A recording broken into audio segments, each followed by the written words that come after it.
Next topic, moving on. Yung issue ng re-appropriations, for lack of a better term. This was barely touched by Senator Imy's interpolation kanina. And upon scrutiny of the 2021 NEP and a review of the 2020 GAA, we discovered so far 2,933 items and still counting, amounting to 73.5 billion pesos in reappropriations. No, meaning PAPs already appropriated under the 2020 GAA are again subject of appropriations under the 2021 National Expenditure Program. Now, it's shown on the screen, and I'm going to show you some samples. And there's a pattern here. Kung makikita po ninyo, ayan, 6,491,000. The same description, exactly the same description as yung under the 2020 GAA, na ulit sa NEP, naging 649. So it's 10% incremental amount of the 6.491 million pesos. Another one, kindly show. Yeah, yan. 7 million, naging 700 plus thousand. Next. Marami po ito, as I mentioned kanina, 2,933 items. 73.5 billion pesos. Now, why is this so? And how did this happen? Primarily because of the constitutional issues involved, I don't think we should allow this when we finally pass the budget measure come year-end or before year-end.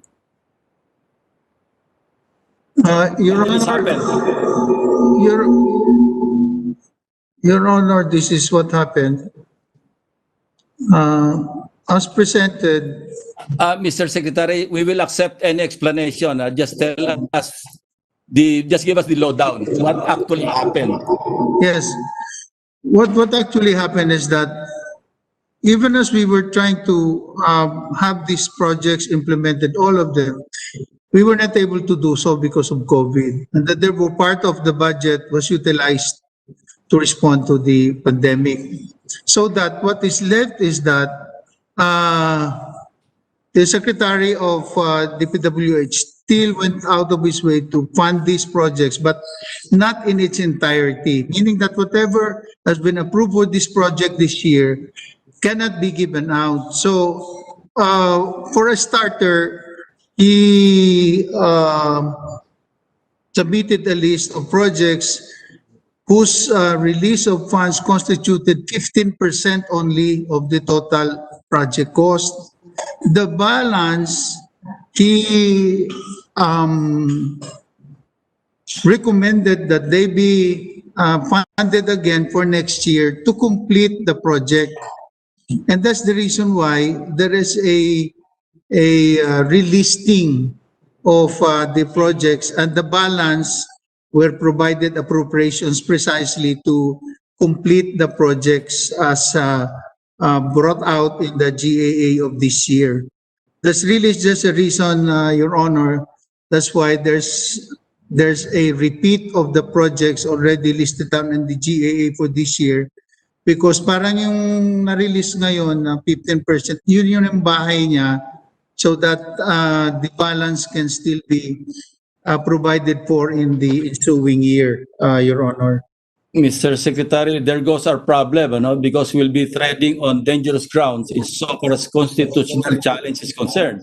Because I will go to another point, mamaya, but just to discuss this particular issue, kung wala pong discontinuance by reason as stated under the Supreme Court ruling, Belgica versus Executive Secretary or Araulio versus whatever, hindi po pwede kung walang discontinuance, isa-savings mo yung portion.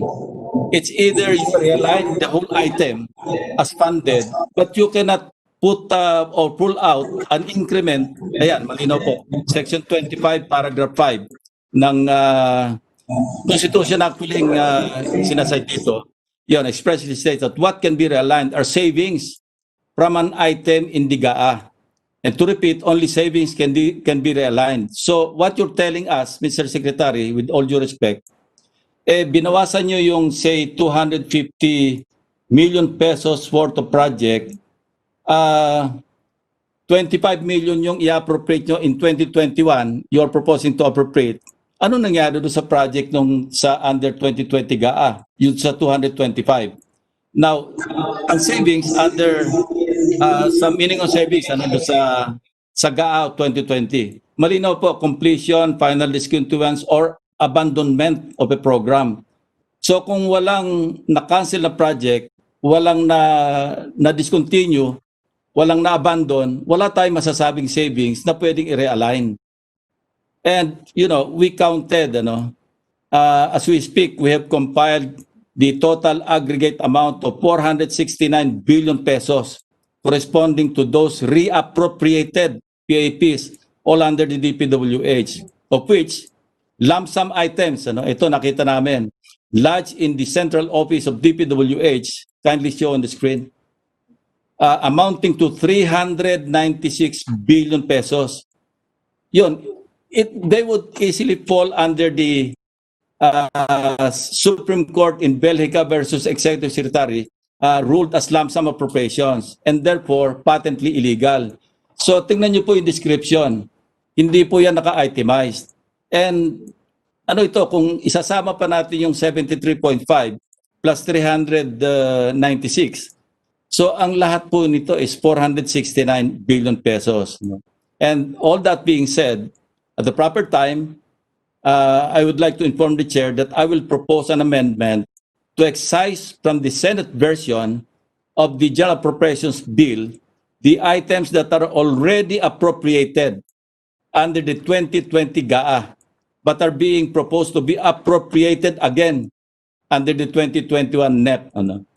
And para makaiwas na siguro, I would urge the DPWH through the DBM to submit to us a revised list of the PAPs devoid of lump sums or reappropriated items before some enterprising people start realigning PAPs worth 396 billion pesos or even 469 billion pesos if we include the 73.5 billion in incremental appropriations, which I showed on the screen earlier.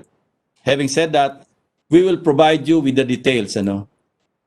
Kaya kayo na po yung mag-initiate na baguhin, revise nyo po ito, maybe in the form of errata.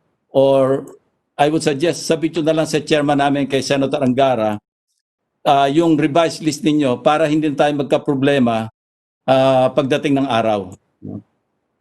Can you do that, Mr. Secretary? Yes, we will coordinate with Secretary Mark Villar on this matter, Your Honor, and submit what is necessary in compliance and in accordance with your observation. But And the Constitution, Mr. Secretary. okay, Not only my observation. can I just cite, Your Honor, the reason for why, as stated earlier, this has been relisted or listed down again in the 2021 proposed national budget is also because of the authority granted by Bayanihan to Heal as One Act, where the revival of deferred portion of projects were authorized to ensure completion. The discontinued PAP may be revived at any time, and notwithstanding Section 67 of fiscal year 2020 GAA, may revive and propose for funding within the next two fiscal years. And that is why, on the basis of this, just so that the projects will be implemented and at least completed, the reason why for the balance of what has been released this year were included in the proposed budget for next year, Your Honor. But anyway, we will sit down with Secretary Mark and do what is necessary to correct this, Your Honor. Thank you very much. Sec Wendell, hindi po ako abogado pero alam ko yung Bayanihan Law, Bayanihan to Heal as One Act, hindi po pwedeng paslampas pa sa Constitution. In fact, Section 4B, di ba? Notwithstanding any law to the contrary, direct the discontinuance of appropriated programs, we should all be compliant. All laws that we pass should be compliant with the provision or provisions of the Constitution.